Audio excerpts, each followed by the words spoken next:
publishing industry. Every weekend here on C-SPAN 2. This bestseller by Howard Zinn offers a historical look at the U.S. through the stories of people not usually covered in traditional histories. Next, Mr. Zinn discusses his approach and his views on how lessons from the past make a difference to the future.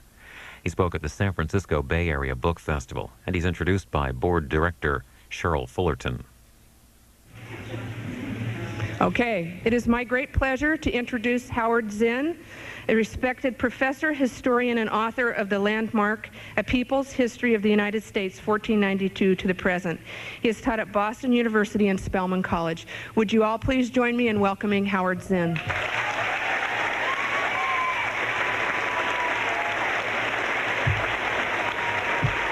Thank you.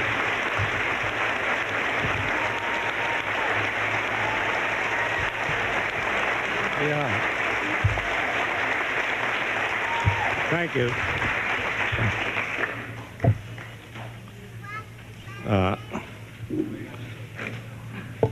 I'm putting my watch down to pretend that I care.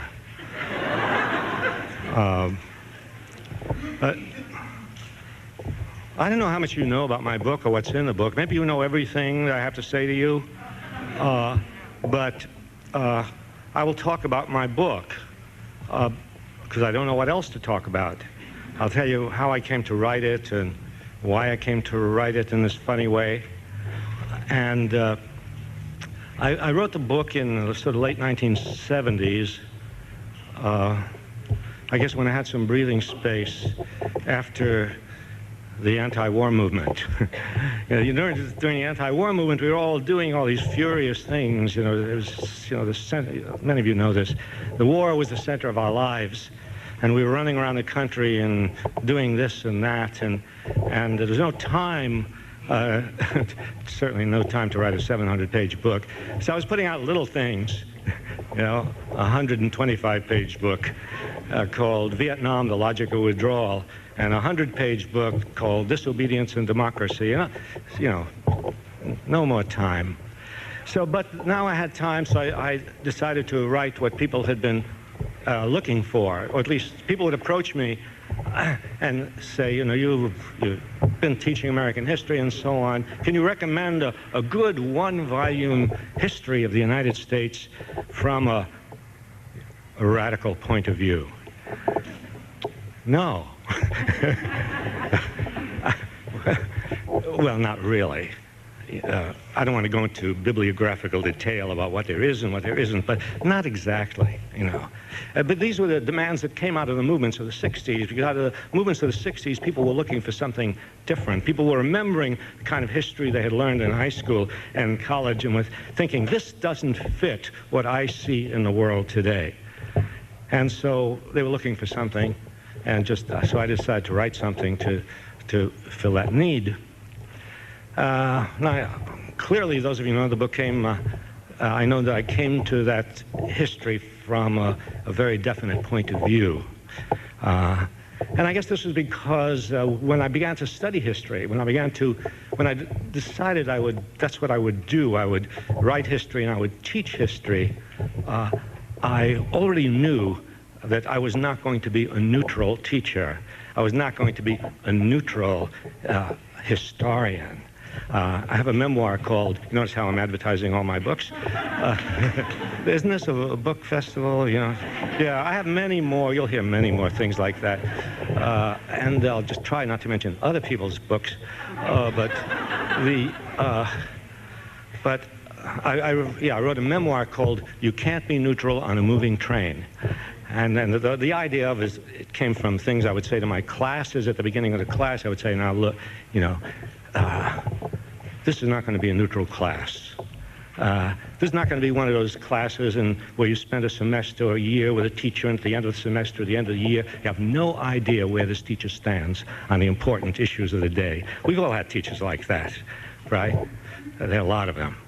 No, I wasn't going to be neutral. I had a point of view, I had a strong point of view, and I wasn't going to hold back on it because I didn't believe you might say I had a very modest desire in going into history. I just wanted to change the world. And I figured you can't change the world if you're neutral. And besides, to be neutral, no. Well, the world is already moving in certain directions. There's no real thing, neutrality. It doesn't exist. The world is already moving in certain directions. Wars are going on. Children are going hungry. Terrible things are being done. To be neutral in such a world is to collaborate with what is going on. And so, no, I wasn't going to be neutral as a historian. And yes, I kind of knew as I started to write this book what my point of view was going to be. And it came out of my background. It came out of my life experience. It came out of the fact that at the age of 18, I didn't go to college. I went to work in a shipyard. Stayed in the shipyard for 3 years. I didn't do it as a sociological experiment. Let's go interview the shipyard workers and do an oral history of shipyard workers. Yeah, no, that wasn't it. I just came from that kind of background, that kind of family, that kind of neighborhood, and working class parents and so on, struggling, no thought of going to college when you got 18. Everybody around me went to work at the age of 18. So I worked in a shipyard for 3 years and helped organize the young shipyard workers who were excluded from the AFL unions. Black people were excluded from the unions. Women were excluded from the unions. Unskilled workers were and so we formed a kind of industrial union, an IWW, almost. That's what we like to think, Whenever we do something good, we like to compare ourselves to the IWW, you see. And we were, you might say I grew up class conscious. With a phrase you don't hear much in the United States, that is, we're not supposed to have classes in the United States. We're all one big happy family, you see. All of our interests are the same, Exxon and me,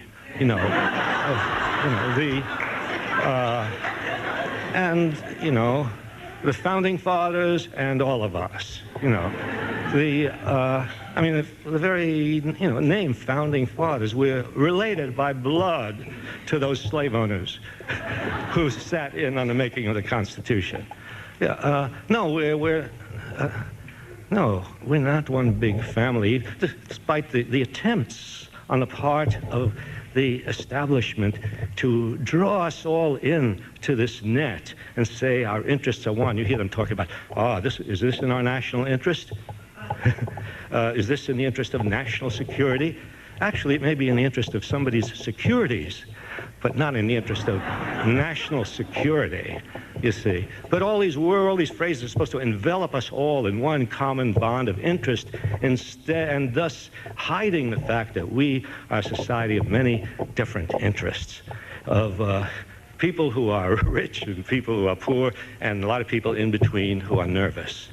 And so we, black and white and men and women and immigrants, no, it's a society of people in stressful relationship with one another. And so I wanted to write a history which would be from a class-conscious point of view.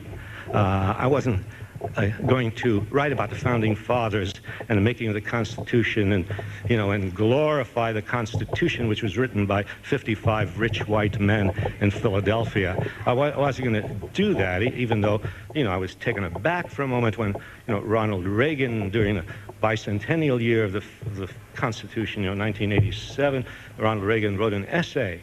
Can you believe that? Ronald Reagan wrote an essay for some scholarly magazine, Parade magazine, in which he talked about the Constitution and said, the Constitution could only have been created with the guiding hand of God. Well, I thought this was really an insult to God. When you consider, the Constitution was written to perpetuate the wealth, to perpetuate slavery, to perpetuate things as they were, to replace the British ruling class with a local ruling class. That's what the Constitution was written for. I'm sorry to be so harsh on the Founding Fathers. They're nice guys. They look good. They dress well. You know, they're very eloquent. But no, I was going to write about history I didn't want to write about American industrial progress as it was presented to me in high school. It was presented to me in high school. I remember sitting there in class, and this is the period of the great American Industrial Revolution, when America became a great economic power. You know, that period between the Civil War and World War I, when you know, and I remember sitting there transfixed as the figures were put up on the board of how many more steel ingots were being produced each year. You know, how many miles of railroad track and the transcontinental railroad. Wow, how romantic and how beautiful. And we were so proud. Nothing was said in those classes, and nothing was said in my textbooks about who worked on those railroads, about the Irish immigrants and the Chinese immigrants who worked on those railroads and died in great numbers in the sickness and the heat in those railroads. I wasn't going to tell about the great industrial miracle of the United States, that leaving out the girls who went to work in the textile mills of New England at the age of 12 and died at the age of 25. You know. And I wasn't going to look at the state of the country from the standpoint of the Dow Jones average. You know, I mean, if you look historically, you know, and I was sort of prepared for this by some of my work in history. I was prepared looking back at eras which had been triumphantly proclaimed as wonderful eras. You know, remember the era of goodwill? Do they still have that in the textbooks? But they certainly have, you know, the Roaring Twenties, the Jazz Age, the Age of Prosperity. I mean, history is very simple. The 20s were prosperous. Everybody was prosperous in the 20s, and everybody was depressed in the 30s. So, but I was doing a study of Fiorello LaGuardia, my first book. Mention another book, yes. Never miss an opportunity. First, my doctoral dissertation actually was on Fiorello LaGuardia. And a lot of you know who Fiorello LaGuardia is? Some people, yes, I mean, some people, you know, think, you know, he's an airport, you know. But he was, you know, a lot of people know he was mayor of New York, very colorful character. But before that, a lot of people don't know this, and I didn't know this until I started working with him, he was a congressman in the 1920s, representing East Harlem, representing a poor district of East Harlem. An interesting congressman, the most radical member of Congress. He was a Republican and a socialist. Don't ask me to explain that, you see. But I was reading the letters that LaGuardia's constituents were writing to him from East Harlem in the 1920s in the Age of Prosperity. The Jazz Age, and these letters from his constituents were saying, help me. You know, my husband is out of work. My kids don't have enough to eat. They've turned off the gas, you know. And it was true all over the country, but nobody noticed it because the headlines were about the Wall Street and the stock market and how well it was doing. And you, I mean, you learn about today when you read about history. If you don't learn about today, if you don't learn about today when you're learning about history, then there's not much point, you know, except fun. Oh yeah, not fun. But I never wanted to be a historian who went into the past and got lost. You know, the past is interesting. You go in and you read those letters and the documents, and it's detective work and it's fun, you know, but you can get lost there. And I didn't want to do that. I wanted to see what I could find and come out and apply it to what was going on in the world. I left the shipyard to enlist in the Air Force. And you can tell I'm a kind of military person. But there was a war on. No, not the Spanish-American War. No, it was World War II, the war against fascism, and I was imbued. There's a lot of young radicals were imbued. Young everybody, you know, yes, the war against fascism. Let's, you know, and so I became a bombardier in the Air Force and flew bombing and dropped bombs and where bombs are dropped, meaning not where they're intended to go. Sometimes where they are intended to go, which sometimes is worse. But in any case, I became a bombardier, but I came out of this. This is the good war, as you know, right? This is the best of wars. I wrote a book. I wrote a book once called Post-War America, and I had a chapter in it about World War II. And the chapter was called The Best of Wars. And Studs Terkel, you know, wrote The Good War later. But a wonderful book. If you notice, if you look at the book closely, the phrase "the good war" in Studs Terkel's book is surrounded by quotation marks. Yeah, because it's not that simple, it's not that clear, it's not that unambiguous, it's very complicated. And I came out of that good war in which I had been an eager bombardier, came out of the war convinced that war solves nothing. The war doesn't solve fundamental human problems. And even when it seems to do so, even when it starts off looking that way, even when the enemy is vicious and you, because the enemy is vicious, you look good. This is a common mistake. The mistake is that if the enemy is evil, you must be good. Well, I came out of the war persuaded that war, yeah, well, it didn't take long. There were those promises made in World War II. Those promises, you know, this would be, we're going to defeat fascism and we're going to have a wonderful new world, you know, right? We're going to have a world, you know, we're not going to have racism anymore because we're going to defeat Hitler. Hitler represents racism. We're not going to have war anymore. We're not going to have militarism anymore. No. We're going to have the UN. We're going to have, yeah. Well, it doesn't take much observation of the years that follow World War II to begin to ask the question, if 50 million people died in World War II, what did they die for? For this kind of world with a perpetuation of war and militarism and racism, and yes, and fascism and nooks and crannies all over the world, including our own country. Fascism is not confined to national boundaries. Fascism exists in every prison in this country, really. You know, and there exists in the military. There, you know, yeah. So, anyway, the point is that from this point on, if I was going to deal in history with war, and writing history and teaching history, I had a very strong point of view, and the point of view was anti-war. And my personal experience, like dropping napalm on a little village in France toward the end of the war and killing German, Frenchmen, whoever happened to be there, basically to test out napalm. That's the only reason I could figure out for doing it. It was the first use of napalm. You know, and then watching the bombing of Hiroshima and Nagasaki and then reading John Hersey and having the stories of the people, children caught in that.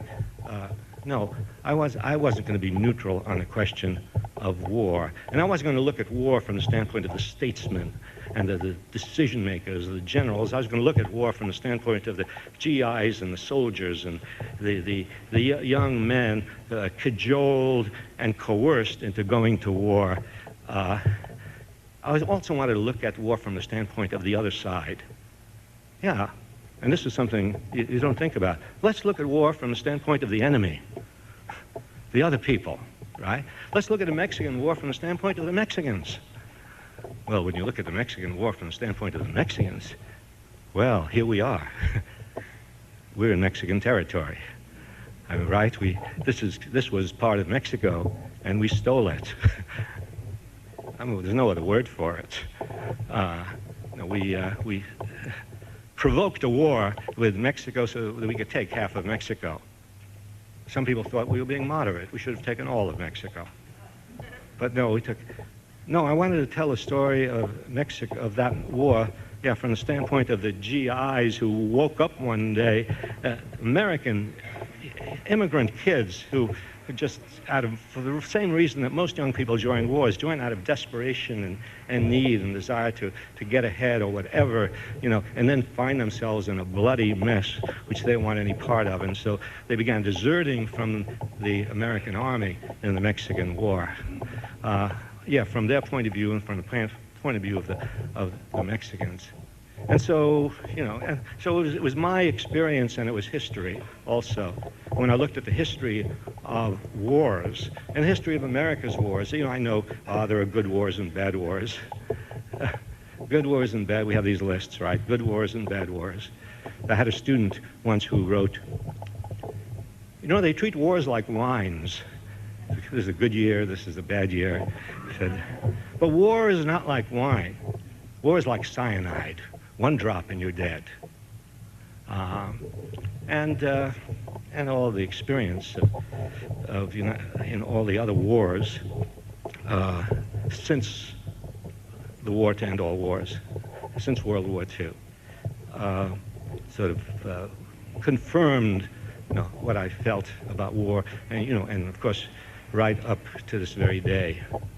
And I wanted to, one of the things I wanted to get across to students is to lose their subservience to power, lose their subservience to authority, lose their subservience to the so-called experts. There was no more vivid lesson during the Vietnam War than lesson about experts. And I remember people at the beginning of the anti-war movement saying, well, now wait a while, these people in Washington, why do you think they're there? They know what they're doing. Really? Really? Just look at the history of what people in Washington have done and ask, they know what they're doing?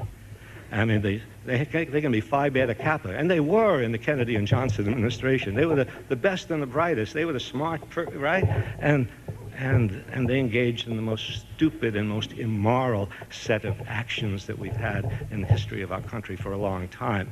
So I wanted my students to learn to think for themselves and to learn and seek out information for themselves, not to depend, on what the president says, what the media say, or what the textbooks said, not even what my book said, but to look things up for themselves and make up their own minds.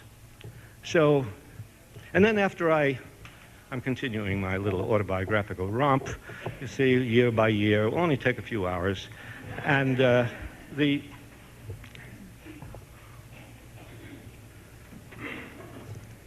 So I went to college under the GI Bill. I love it when people say we mustn't have big government. We mustn't have government do things for people, right? Government is doing too much for mothers taking care of kids who are collecting $350 a month. Really, the government's not good. It creates dependency. Oh, really? When we give billions of dollars to the corporations, does that create dependency? No. No. Big government. And it was different during the New Deal when people began to realize government, although government has mostly been on the side of the rich and powerful, it is possible sometimes for government to do something for the poor, as it did in the 1930s when it passed Social Security, of course under the impetus of social movements, under the impetus of the labor movement, and so on, and the impetus of strikes all over the country and tenant strikes and so on. But good things were done by government in that time. And people have forgotten about that, and some people deliberately want to forget about that, and they say, big government is no good. But the GI Bill was big government. It was the government giving 4 years of free education to everybody who served in World War II. And so I went through my entire educational thing, right up through the PhD, never paid $1 in tuition. I know the young people looking at me rather enviously at this point. Yeah, so I studied history at NYU, Columbia. My first teaching job, Spelman College, Atlanta, Georgia, black women's college. And did Marion arrive yet? No, she may never arrive. No, she'll arrive. Yes, she'll arrive. 7 years at Spelman College. My wife and kids got into our old Chevy and went down to Atlanta and spent the next 7 years, 1956 to 63, very special time to be in the South and to be living in the black community and to see the tremors under the surface begin to develop, and then see things burst out in 1960, with the sit-ins in 61, with the freedom rides in 62 and 63 in Albany, Georgia, and Birmingham, and the mass demonstrations, and the thousands and tens of thousands and hundreds of thousands of people being involved. An amazing, amazing episode in our history, out of which I learned an enormous amount. I certainly learned more from my years at Spelman than my students learned from me. I learned a lot about politics. I learned about education. I learned a lot about democracy. I learned about, well, one thing I learned about education, the business of, you see history from a different point of view. When you look at history from a black point of view, it looks different. You look at history from a women's point of view, it looks different. From a Native American point of view. From Native American point of view, take the Revolutionary War. As we know, that was a good war. Right? How can you beat the Revolutionary War? There are the statues all over. Here I come from Boston. Boston would die if not for the Revolutionary War and the statues that it can have in its public square. But Boston needs all of that. And the Revolutionary War, yes, it freed us from England. From the point of view of the Indians, it was a disaster. The British had set a line beyond which the colonists could move west into Indian territory. Proclamation of 1763. We win the war against England, we abolish the line, and then we move into Indian territory and all across the country. And then follows 100 years of massacres, right? Another sort of very neglected set of episodes in American history. All I learned about was Sitting Bull at Custer's Last Stand. But from history from a black point of view looks certainly different. The heroes look different. All the traditional heroes look different. The eras and their names look different. Everybody learns about the progressive. Everybody who takes American history learns about the progressive era in American history. Right? I don't know, they must still have that in the books. Always the progressive era, the first 20 years of the 20th century, when it's called a progressive era because various reforms were passed, the railroad regulation and the Meat Inspection Act. Notice how good our meat is as a result of that. And the Federal Reserve System, the Federal Trade Commission, the direct election of senators, etc. Graduated income tax. Notice how graduated our income tax is these days. Yeah. Well, anyway, but reform. So it's the progressive era. Those were exactly the years in that progressive era when more black people were lynched in this country than in any other period of American history. So, I began to read the black historians who were not on my reading lists in Columbia. Really, they were not. And then, of course, I learned, well, just by becoming involved in the movement, just becoming involved in that movement that my students initiated. They always think that faculty, whenever students are involved, you notice that during the Vietnam War, they think some faculty person must have instigated. It's never that way. The students start it, the faculty people come in, some. But you learned a lot about education. Learned that education is not simply what you get in a classroom, it's what you learn out in the midst of a social struggle. I remember when my students, when Marion and a whole bunch of other students of Spelman and Morehouse, etc., were getting arrested in downtown Atlanta for sitting in, one of my colleagues, a political scientist, PhD from Johns Hopkins, I want to give him his full due before I wrote a letter to the Atlanta Constitution deploring that his students were missing class and going downtown to participate in these demonstrations. Their education, they're losing out on their education. Well, obviously, this man was losing out on his education. He didn't understand what education was, and didn't understand that people learn more in the heat of social struggle than they can simply by books in classrooms. Sure, books in classrooms are good, and you come back from the picket line and come back to the classroom and you want to read more, learn more, you want to read more history of what it is you are involved with. So, yeah, I learned a lot. I learned from my students. I learned never to mistake silence for agreement. You know, no, because you looked at the surface. You came to Spelman College in 1956. Things look quiet. Everybody's well behaved. People are going, you know, they're doing their lessons. They're going to do the right things to become successful, do what their parents want them to do, and become, you know, people of some substance and use in the black segregated community, right? Well, that's the way it looked. And you could, looking at that surface of quiet and silence, you would say, as so many people say about students today or about people today, where are they? They're not doing anything, you know. Never look at the surface of things. This is what I learned. And always assume that if something is wrong, under the surface, there's a kind of common sense understanding that something is wrong. I believe in this country there's a common sense understanding that there's something wrong with spending $270 billion on weaponry when 40 million people are without health insurance and health, you know, there's kind of, people understand that, you know, and people fundamentally understand things, you know, and but very often they're quiet about it. They're practical. They're waiting for the right moment. They're waiting for somebody to make the first move, and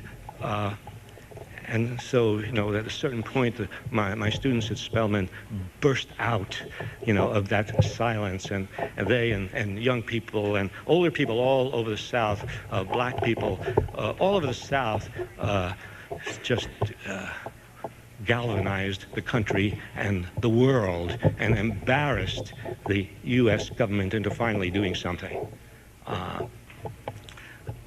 One of the things we learned at that time, you don't depend on the government.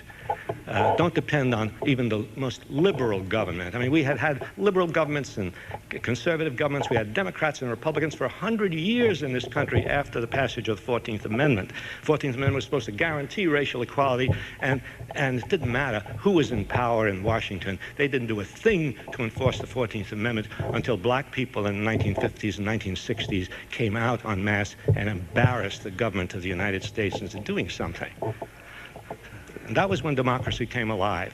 Democracy is not a set of procedures. It's not a framework. Democracy is people giving you something to drink when you're thirsty. You know.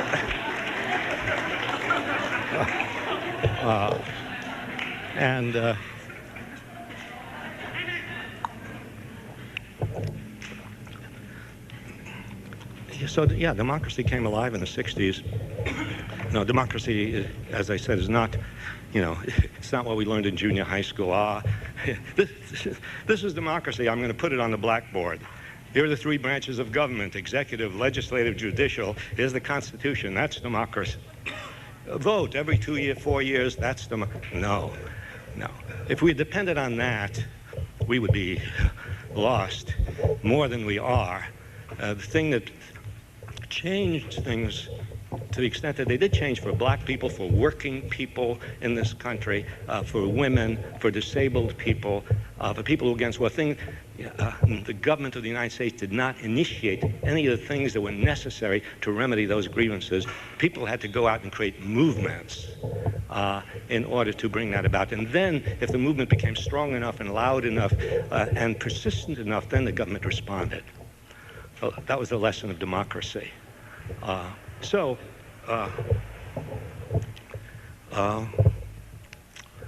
What else should I say? What other books of mine haven't I mentioned? I hear there's a documentary being made about people's history. What's that? I hear there's a documentary being made about people's history. Well, maybe. Maybe. It's possible. But how about questions? How about questions? Yes, I'm finished. Yeah.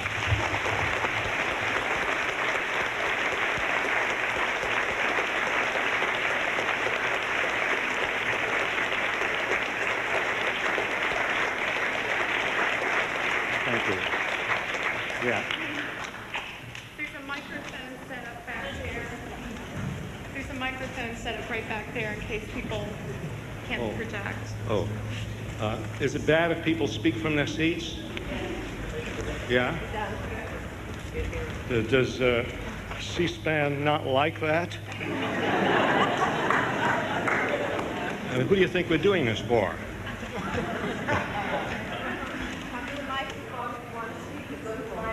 Mike, what? You want people to line up behind the mic? Yeah. Well, can people speak from their seats? Is that all right? No. And then I repeat the question and distort it, as I usually do. Okay. Yes. Yes, go ahead. Yeah. I have a question. I'm curious about Gallaudet University. In 1988, the big revolt was called Deaf President Now, and deaf people really mobilized. And then they closed the university. It was at that time called the college. They closed it for a week to do the Deaf President Now revolt. So I'm wondering, that had a large impact on American history, at least deaf people think so. But I was looking in the section about history during that period of time, and there was no mention at all of Deaf President Now. Yeah. So it hasn't really impacted American history according to the books. My book, or books generally? Well, General history generally, books. General history including books. my book. Yeah, really. I'm ashamed to say this, No, but no. from time to time, people have pointed out So I to me want things to know I've your missed opinion. in my book. You know, I've missed a lot. Yeah, and you know, when the first edition of the book came out, I really didn't do justice to the struggles of Chicano people in this country. Didn't do justice to the struggles of gay and lesbian people in this country. Didn't do justice to the struggles of disabled people, or, you know, to this event, which was I remember that event, and to me it was such a perfect example of democracy coming alive, where, you know, the students protest in this remarkable way. To have a president who represents their own situation. Yeah, and that was a wonderful event. And I'm going to make note of it for the next time there's another printing of my book. And the printings come fast. So I will make I'll make a note of that. I wish you'd send me some stuff, okay? Do you do email?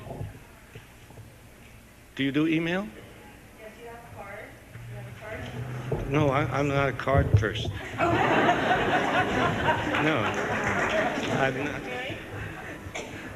Yes, I have email. Yeah, email. But I don't know your email address. I'll tell you my email address. It's, God, everybody's listening.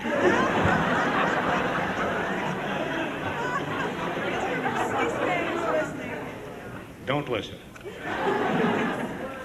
Zinn. Zinn at bu.edu. Got it? Zinn at bu. Be it like in boy. .edu.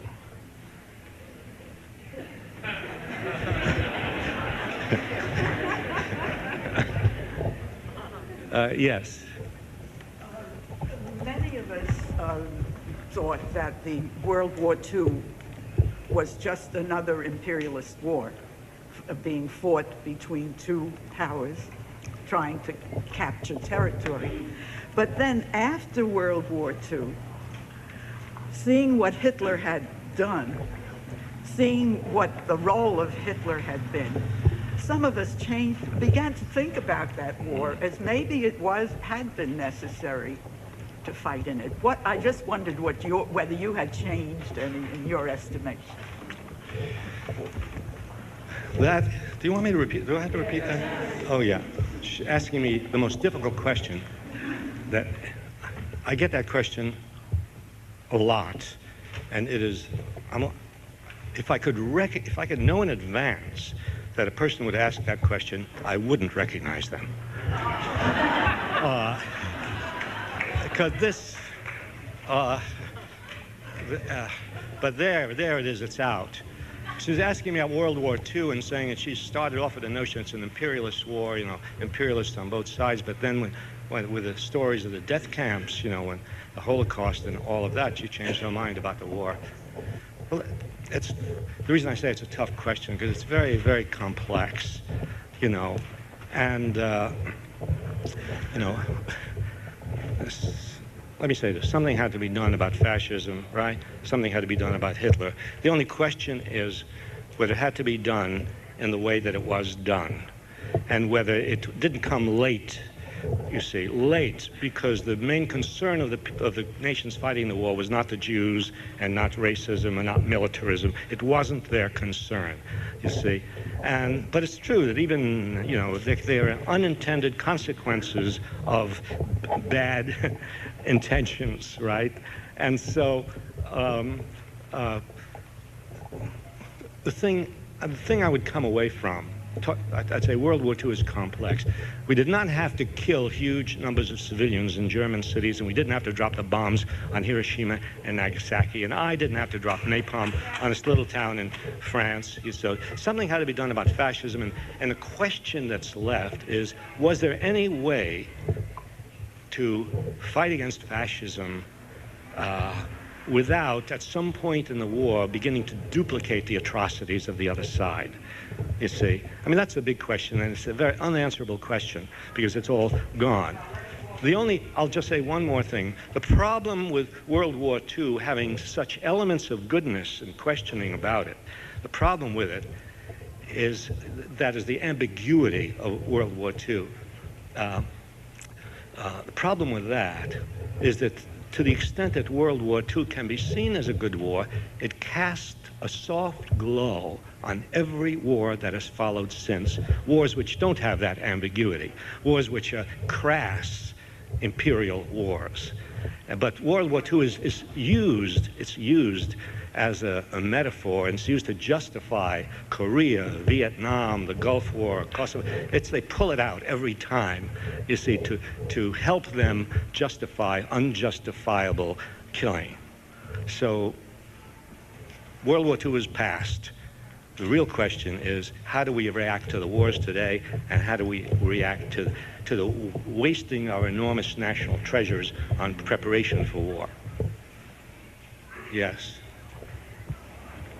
I wanted to ask about your involvement with the End the Sanctions Against Iraq campaign. My involvement with what? The End the Sanctions Against Iraq campaign. Oh, my involvement with the Sanctions Against the Iraq campaign. You all know about the sanctions against Iraq. You all know that we've been carrying on ever since the Gulf War. It's interesting how many Americans don't know about it. If you took a poll in the United States and asked you would find most Americans do not know that we've been carrying on a campaign of sanctions which have killed hundreds and hundreds of thousands of children in Iraq. Which leads me to a parenthetical remark. No, I'll hold that. Let me know when Marion arrives. Somebody, like we have a spotter. I haven't been involved in it except talking about it, and telling about it. I haven't been one of those heroic people who, in the voices of the wilderness, those people who are breaking the law, the American law, and bringing food and medicine to Iraq, and they've done it, 15, 16 times. And one of the most shameful episodes in recent American history, carried on by, the liberal Clinton administration, really, and justified by it in the most awful ways. And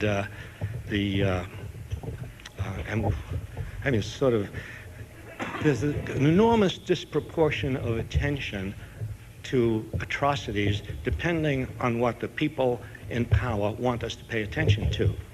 And all atrocities should be paid attention to. But the fact is, if thousands of people are killed in Kosovo, that is brought to our attention, and it should be brought to our attention. although the thousands of people we then kill in bombing in order presumably to do something about it, that's not brought to our attention. And the hundreds of thousands of people who die as a result of our sanctions, that's not brought to our attention.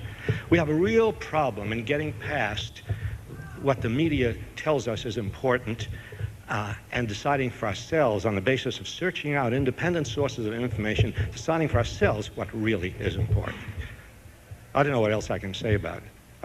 I have a feeling that, you know, sometimes behind questions, you know there's an answer, right? That is, the people who ask the questions, they know the answer they want, right?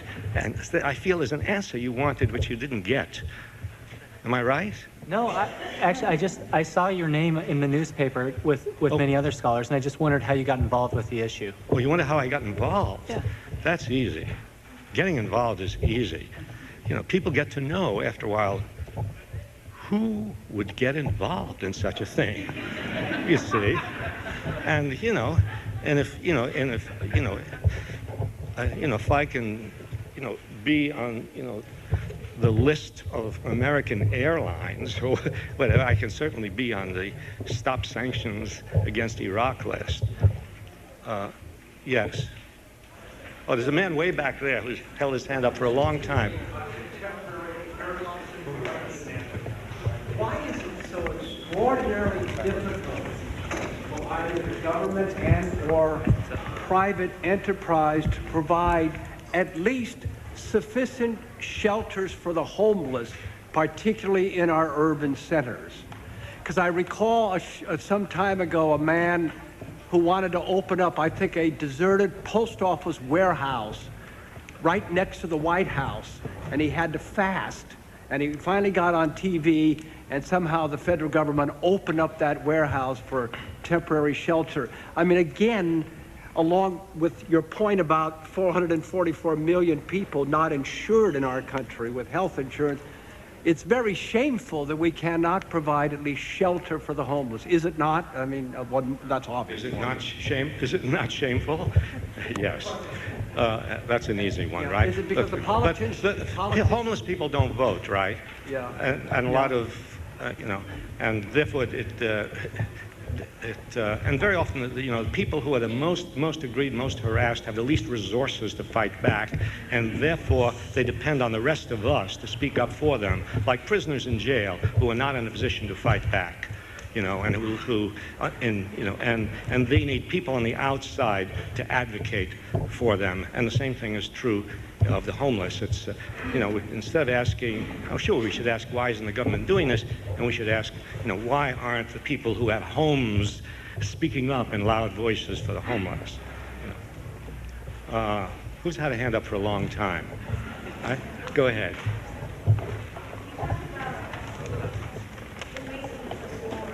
Yes. I'm curious about individual acts of violence as part of revolution, and what you think, is there a separation? Is there a time at which individual acts of violence are effective and a good idea as opposed to war? She asks, maybe you got, did you all get that? No. She asks about, I'm obviously speaking against the violence of war, and she asked me, what about the violence of individuals? I assume you mean the violence of individuals, presumably for some good purpose, right? Well, it always looks, violence is very tempting because it very often seems to offer a quick solution for a problem that you face. But it's poisonous. It has consequences which simply spread the idea of violence and which reinforce the acts of violence that are carried on a large scale. In fact, the two things reverberate. The government's acts of violence, I believe, encourage those individual acts of violence, which then are deplored. Oh, how horrible that they blow up the building in Oklahoma City, or they do this, and that's looked upon with horror by the same people who were ready to kill thousands of people and have, in bombing campaigns. There's a connection between the two. There's a connection between violence in the schools and violence in the streets and violence that comes out of Washington. And we ought to, think about that kind of hypocrisy. But I don't believe that violence is a solution. I think the poet June Jordan, who lives, I think, somewhere in the Bay Area, when she talked about the Gulf War, she said, war is like crack. It's a quick fix, and then, when it's over, you realize what terrible harm has been done. I think the great problem for human ingenuity in this next 100 years, now that we're, at this date in the calendar, we like to talk about the next 100 years very wisely.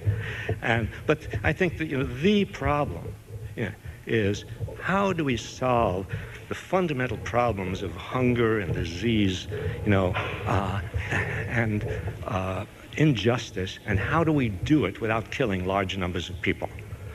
That is, how do we do it while renouncing war, as a solution? That's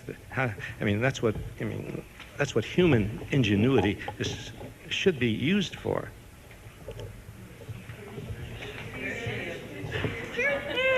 A good time.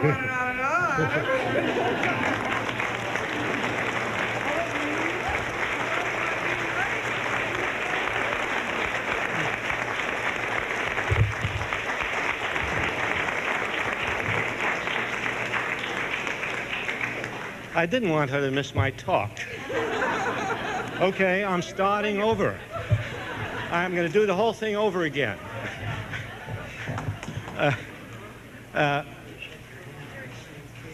Oh, yeah, great to see you. Thank you. Enjoy your talk. Thank you very much. Thanks. For the night, whenever you're ready, whenever Howard's ready. I don't think she deserves a moment of rest. Well, because I came to hear you. Oh, yeah, you came to hear me. How are you doing? I'm so good to see her. Okay, Fine. should I go ahead and turn you on? Yep. Oh, well, there should be a way. Howard Zinn is a historian, playwright, and social activist. This book, A People's History of the United States, is published by HarperCollins. A 20th anniversary edition was released last month.